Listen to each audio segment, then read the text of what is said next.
ఏం లేదు, త్వరలో సిద్ధార్థ్ బర్త్డే పార్టీ చేసుకుంటున్నాం. మా అబ్బాయి బర్త్డేకి ఫ్రెండ్స్ మీరందరూ ఉండాలి కదా. మ్యాటర్ ఏమీ లీక్ అవ్వలేదు లేరా? ఏమోరా, నాకెందుకు డౌట్గా ఉంది.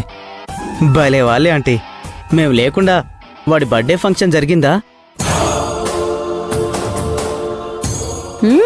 అదే కదా, ప్రతి విషయంలో వాడి పక్కనే ఉండేవాళ్ళు.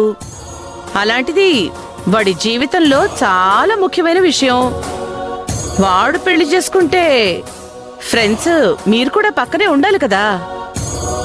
రే, మ్యాటర్ లీక్ అయినట్లుగా ఉందిరా, అడ్డంగా దొరికిపోయాం.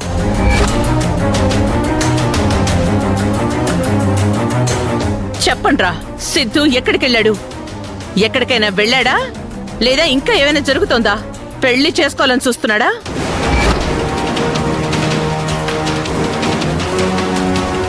మీరు చెప్పే వరకు ఎదురు చూస్తూ కూర్చునే టైం నాకు లేదు. త్వరగా నిజం చెప్పండి.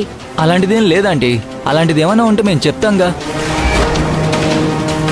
మీరు అనుకున్నట్లయితే పెళ్ళైతే మేము పక్కనే ఉంటాం కదా ఆంటీ.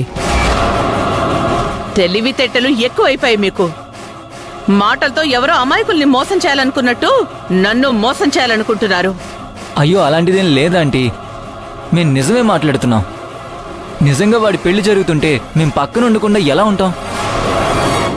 సిఏ గారు, వీళ్ళు ఇలా అడిగితే చెప్పడం లేదు, కొంచెం మీ స్టైల్లో అడిగి చూస్తారా? సిఏ గారు, మా అబ్బాయి ఎంతో, వాళ్ళు కూడా అంతే కదా. కొంచెం జాగ్రత్తగా డీల్ చేయండి. కొంచెం ఎక్కువ ఇబ్బంది పెట్టకండి. భలేవారు మేడం, మీరడిగిందే నేను కూడా అడుగుతాను, కాకపోతే ఇంకొంచెం పద్ధతిగా అడుగుతాను. పదండి. సార్, మాకు తెలిసిందంతా మేము చెప్పాం కదా. చెప్పారమ్మా, కానీ మేడం సాటిస్ఫై అవ్వట్లేదు కదా.